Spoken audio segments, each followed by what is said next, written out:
Over the last few months, I churned through the Yakuza series in the way all good little boys and girls are supposed to. Starting with 0, working through the Kiwamis and remaster collections, quick-step distance fixes and all, and finally ending it off with 6 and 7.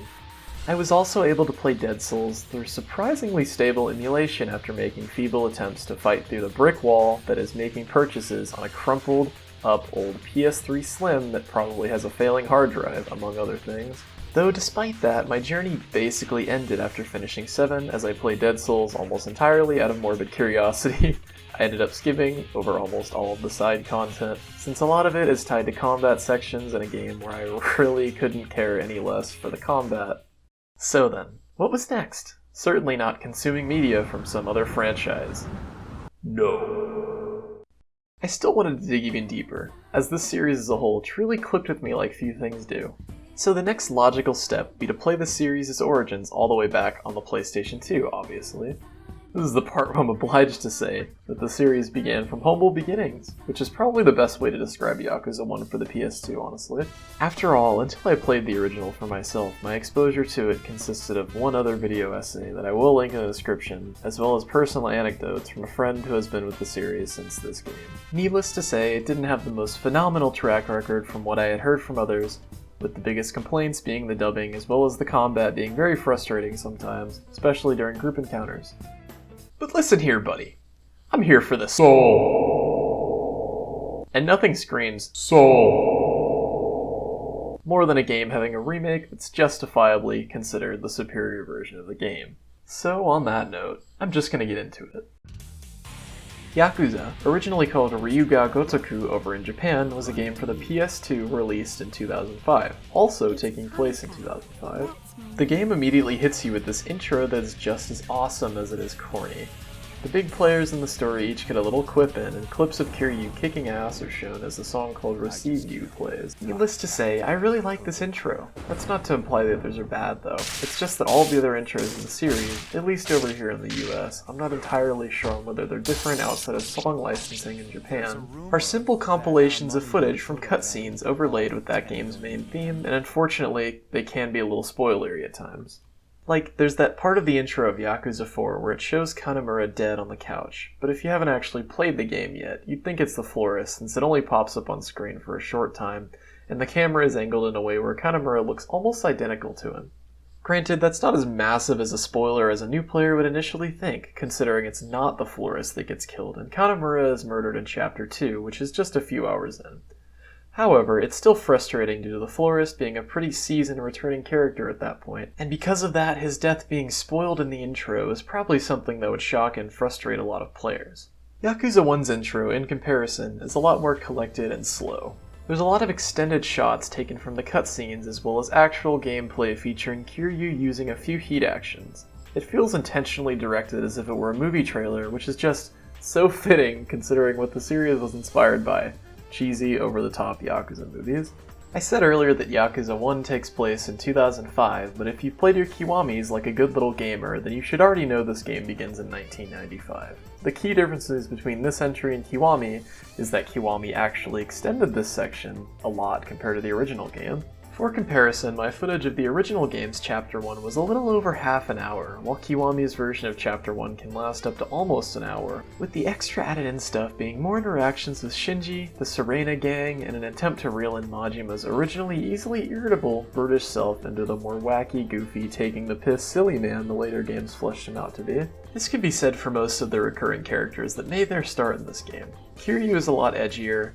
You retarded or just deaf? Fuck you! Nishikiyama has barely anything going on under the hood compared to his Kiwami and Zero counterparts. Majima is a dickhead who beats the shit out of his underlings and says things like, I know I'd like to nail a bitch like that. And, but when you have kids of your own, you're gonna have to teach them a little respect. in reference to, again, beating the shit out of them, and that's just to name a few. The remake as a whole takes a very hefty amount of time trying to fix Nishiki and Majima specifically, with Nishiki getting a whole new storyline in the form of flashbacks that take place during the time Kiryu spent in prison, and for Majima it's a system called Majima Everywhere. The Nishiki editions only aid in adding more nuance to his character, and even though they can be almost comically on the nose at times, it's still much better than what the original game did with him. Majima Everywhere, on the other hand, gathers up all the dignity he collected throughout Zero, and for that matter, the entire series, and says, "Fuck you!" before taking a big steamy dump on it all. I don't think the original's interpretation is all that bad in contrast. Majima is still a very enjoyable dickhead without the game constantly trying to stop you from forgetting that, look guys, he's that other goofy, funny dude you played as in Yakuza 0! Needless to say, it's very refreshing to see him in this game as more as an actual attempt at portraying a neutral party in a story dominated by black and white bad guys and good guys, and less as the funny out-of-context clip generator he is portrayed as in Kiwami, which is probably just as big of a middle finger to his character in the other titles as the original Yakuza 1 is, if not even more so. In fact, there's an especially glaring instance of tonal whiplash caused by Majima Everywhere in Kiwami during the portion of the game at Shangri-La, when he takes a woman hostage. It's completely in character for the original game's Majima, as his main objective is still fuck with Kiryu. But with his impulsive and hard-to-read nature that has bits and pieces shown in the previous scenes combined with his aggression, the scene is made tense and then makes you respect him a little more once he releases the lady out of admiration for her courage. In Kiwami, it's still somewhat effective, but the action of Majima taking a hostage feels at odds with his character in Zero that the game tries very, very hard to place him in line with outside of the main story. Granted, Majima's presence in said main story is inconsequential at best, so it's not the biggest of deals, but it's still something I thought would be interesting to bring up. That didn't stop him from getting not one, but two boss fights that are both awesome and show off that wild side of his character that really comes out when he gets into a good fight, which never really went away as the series progressed, unlike pretty much all the rest of his traits in this game. Speaking of boss fights, I should probably talk about the combat at some point.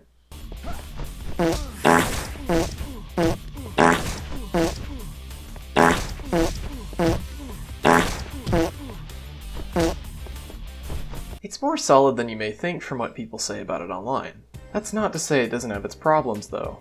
Kiryu's tracking of targets can be wonky at times, leading you to trail off aimlessly mid-rush combo. I also think Kiryu gets knocked down a little too easily, and this causes him to get his shit rocked in group fights if you're not careful. That doesn't mean this game is hard though. I'd even go as far as to say it's probably one of the easier Yakuza games. Enemies have pretty small health bars, and even if it's easy to whiff your rush combos, Kiryu packs a wall up when he does land them, with grunt enemies and even some bosses being able to get absolutely demolished just by never letting up the pressure with your combo. As a matter of fact, this game is an absolute stomp fest until, well, I'll get to that in a bit. Aside from that, all the foundations for the action we all know and love from this series began here, and it's still quite good, even though it doesn't hold up to the standards of the later games, obviously.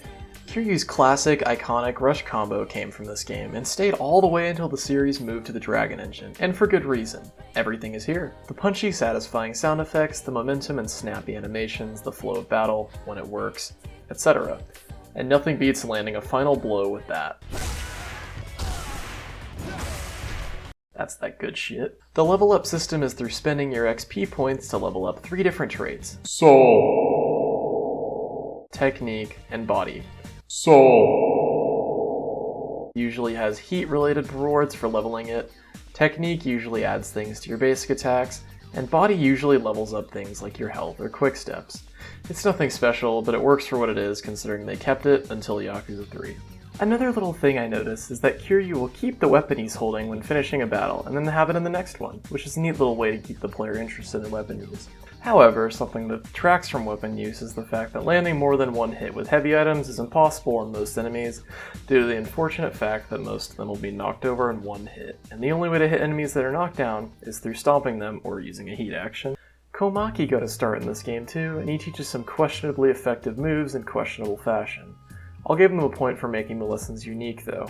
Here you can get an upgrade to his sword combo by slashing some branches, a backhand move to help alleviate the whiffing issue mentioned previously by hitting a bunch of goons with only that attack, as well as some other familiar moves like the beloved Tiger Drop and Komaki Parry, with the former being fundamentally the same as it will be going forward, while the latter functions almost completely differently, with it being a move that activates off Kiryu raising his guard right before an enemy attacks, as opposed to being that thing you can just spam like no tomorrow in the later titles. Seeing this stuff kind of evolve into the bread and butter pieces of Kiryu's kit they become in later games is needless to say very, very neat. Neat is all they can be though, because most of them kind of fucking suck in this game. The Tiger Drop's timing is extremely finicky, the Komaki Parry is just a completely different move that is harder to use, and the Quickstep Strike is useless because of how inconsistent the Quickstep itself is. The only one I really got any use out of was the reversal, as it helped getting around the whiffing issue, but that's more of an issue on the game's part than it is the actual usefulness of the skill. That's okay though, because they have soul.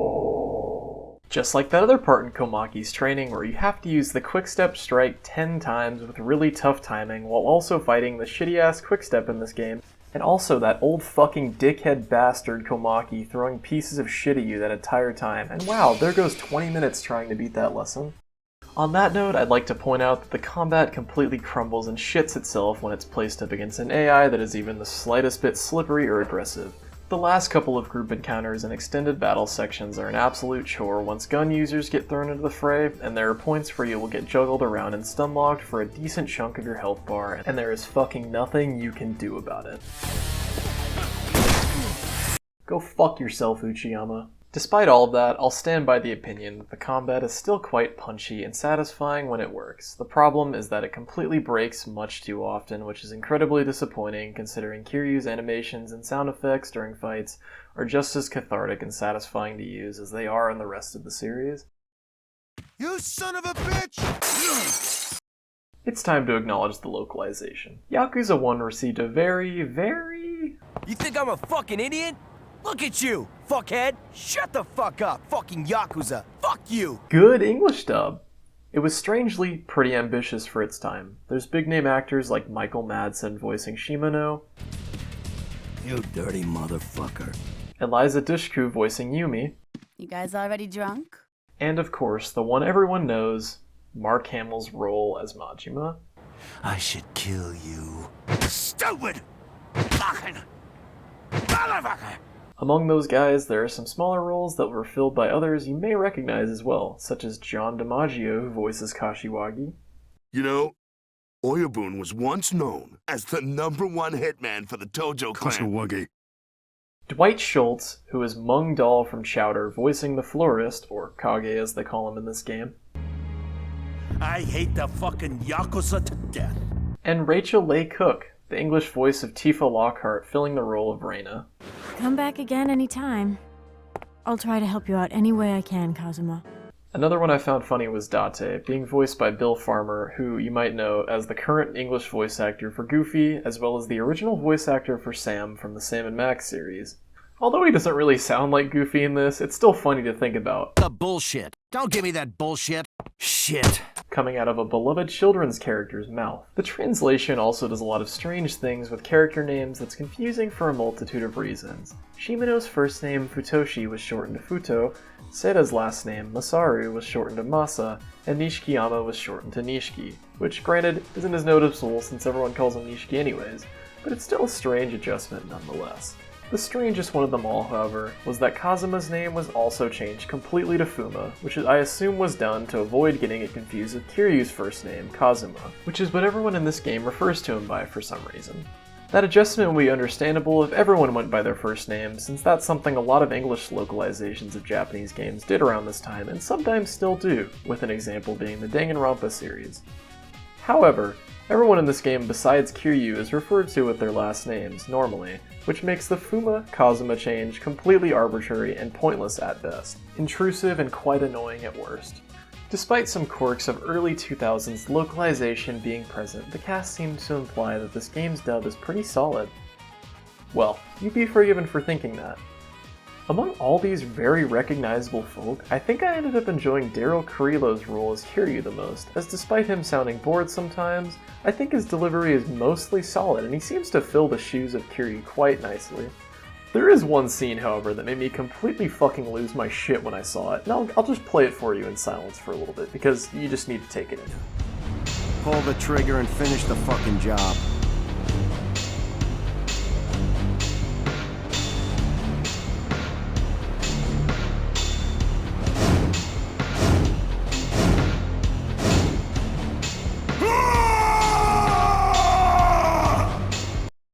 Some other standouts are Mark Hamill's Majima and Michael Madsen's Shimano for obvious reasons. Even through poor voice direction and having to try to match the shitty Japanese lip flaps, they still sold their respective characters pretty darn well. But for the most part, the dub is pretty fucking silly and goofy and clearly not all up to what should be the proper standard.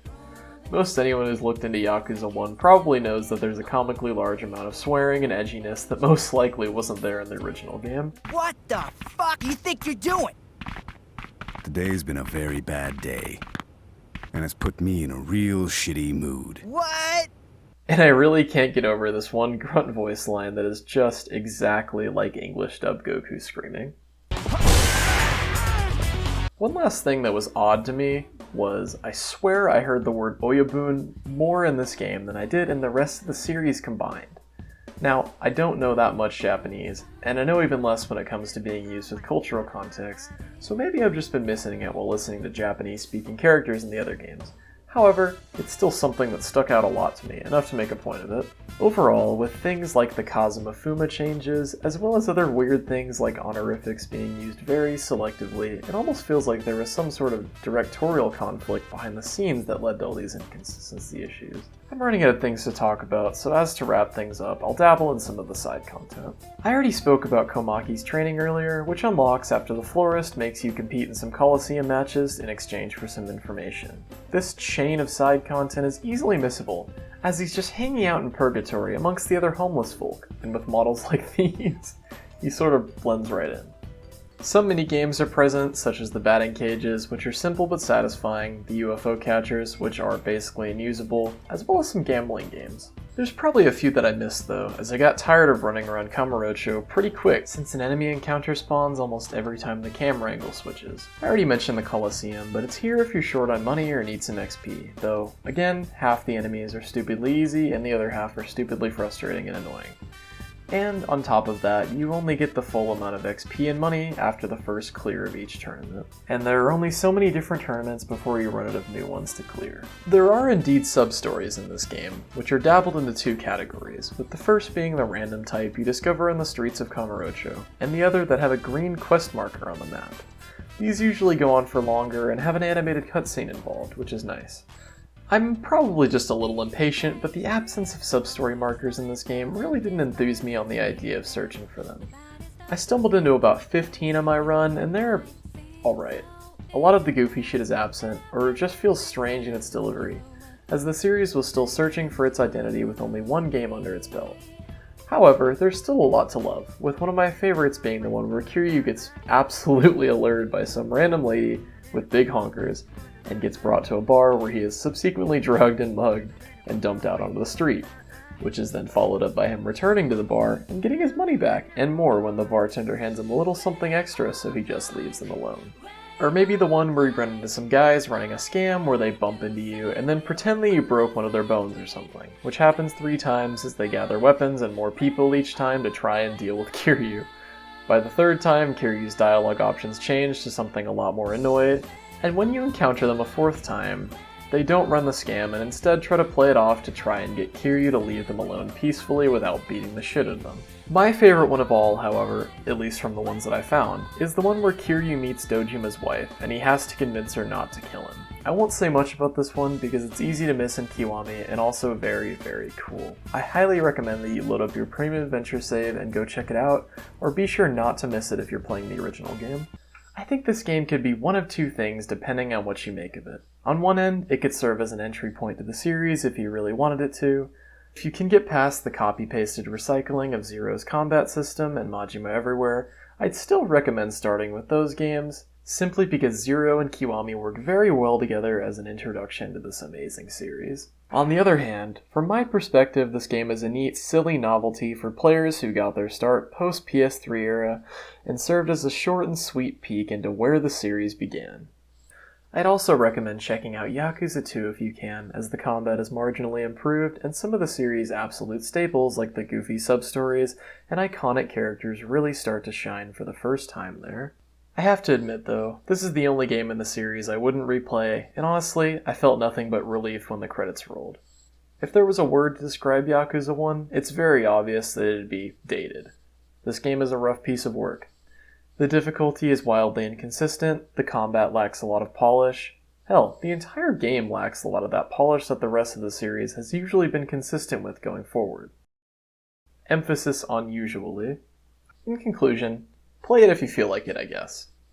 If you're planning to emulate it, There are some pesky crashing errors that occur in chapters 3 and 7, so keep an eye out for those and save often. Anyway, if you made it to the end of this video, your brain is huge and very smart, and it makes me happy that I was that entertaining to you. If I continue to make videos, there may be a Patreon made at some point in the future, so if you're seeing this a while after it comes out, check the description and there may be a link down there. Also in the description will be the channels that got me super inspired to try making a video essay of my very own. One that I'll probably cringe at 6 months from now, but it is what it is. They all make very cool content, so please check them out. Thanks for watching and have a good one.